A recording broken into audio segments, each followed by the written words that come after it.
तो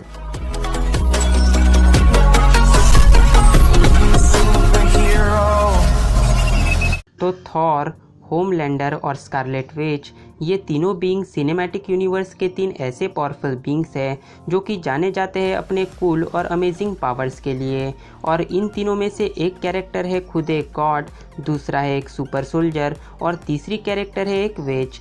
तो क्या होगा जब हम इन तीनों पावरफुल बीइंग्स को आपस में कंपेयर करेंगे? तो बिना किसी देरी के चलिए स्टार्ट करते हैं। तो अगर बात करें थॉर के ओरिजिन की, तो थॉर बेटा है एस्गार्डियन किंग ओडिन का, जिनका काम है 9 रियल्म्स को प्रोटेक्ट करना। साथ ही थॉर अवेंजर्स के फाउंडिंग मेंबर्स में से भी एक है और एक एस्गार्डियन गॉड होने के अलावा थॉर 9 रियल्म्स का एक प्रोटेक्टर और एस्गार्ड का किंग भी है। लेकिन पहले थॉर को लगता था कि वो एक गॉड ऑफ हैमर है, लेकिन थॉर रैग्नारोक के इवेंट्स के बाद ओडिन ने थॉर को बताया कि वो गॉड ऑफ हैमर नहीं बल्कि गॉड ऑफ थंडर है। Powers and abilities.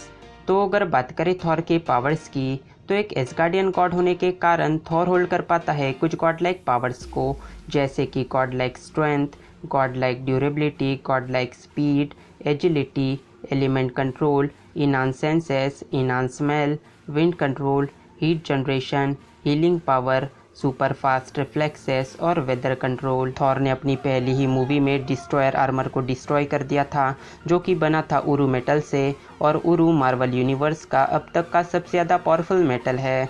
थॉर ने अपनी दूसरी मूवी में मैलिगिथ को ईथर यानी कि रियलिटी स्टोन के साथ ख़त्म कर दिया था। हालांकि मैलिगिथ तो ख़त्म हो गया लेकिन ईथर नहीं। साथ ही थॉर के पावर्स का अंदाज़ा आप इस बात से लगा सकते हो कि जब सोकोविया डिस्ट्रॉय हुआ तब थॉर उसके एकदम बीचों बीच था, लेकिन उस धमाके का भी थॉर पर कोई भी असर नहीं हुआ।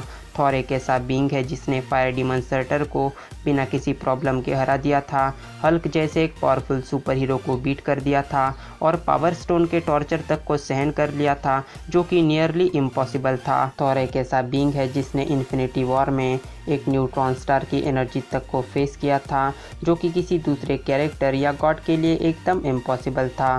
साथ ही पूरे एवेंजर्स की टीम में बस थॉर ही एक ऐसा सुपर हीरो था जिसने 6 इन्फिनिटी स्टोन्स की पावर को काटकर थैनोस को जख्मी किया था। तो अब अगर बात करें होमलैंडर के ओरिजिन की, तो होमलैंडर एक ऐसा बीइंग है जो कि बाहर से तो ऐसा दिखाता है कि वो एक सुपर हीरो है, लेकिन यकीन मानिए ऐसा बिल्कुल भी नहीं है। होमलैंडर एक ऐसा इविल कैरेक्टर है जो कि खुद को सुपर हीरो दिखाने के लिए लिटरली कुछ भी कर जाएगा, जैसे कि बेकसूर लोगों की जान ले लेना। और होमलैंडर के पावर का सोर्स है एक सुपर सोल्जर सीरम, जिसका नाम है कंपाउंड वी, और इस सीरम को बनाया था एक नाजी साइंटिस्ट ने, और जिसे पीने के बाद ही होमलैंडर को उसके पावर्स मिले। Powers and abilities.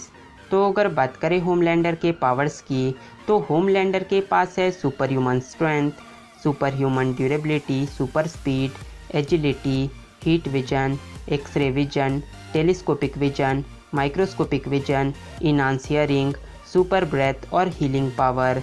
होमलैंडर के पास है सुपर स्पीड, जिसकी मदद से होमलैंडर साउंड की स्पीड से दुगनी तेज़ी से उड़ सकता है, अपने हीट विजन से गन्स तक को पिघला सकता है और एक्सरे विजन की मदद से बिल्डिंग्स तक के आर पार देख सकता है।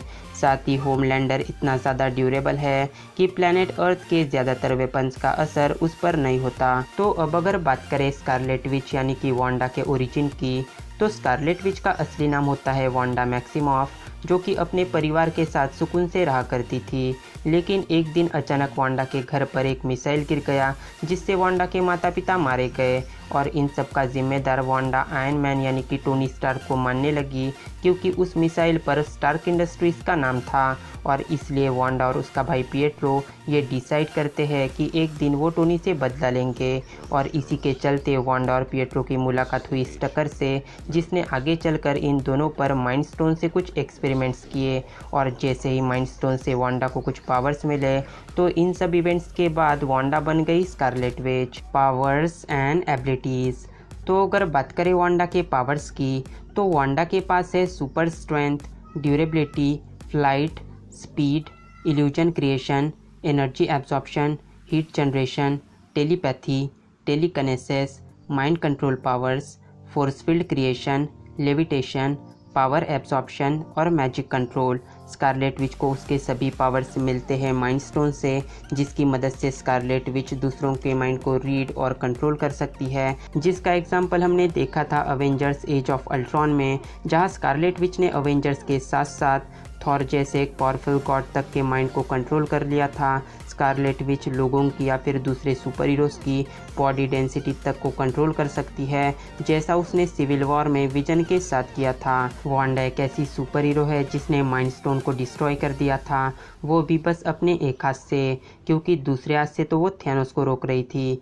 साथ ही अवेंजर्स एंड गेम में वांडा ने थैनोस की इन्फिनिटी स्वॉर्ड को तोड़ दिया था और थैनोस को भी लिटरली मार दिया था।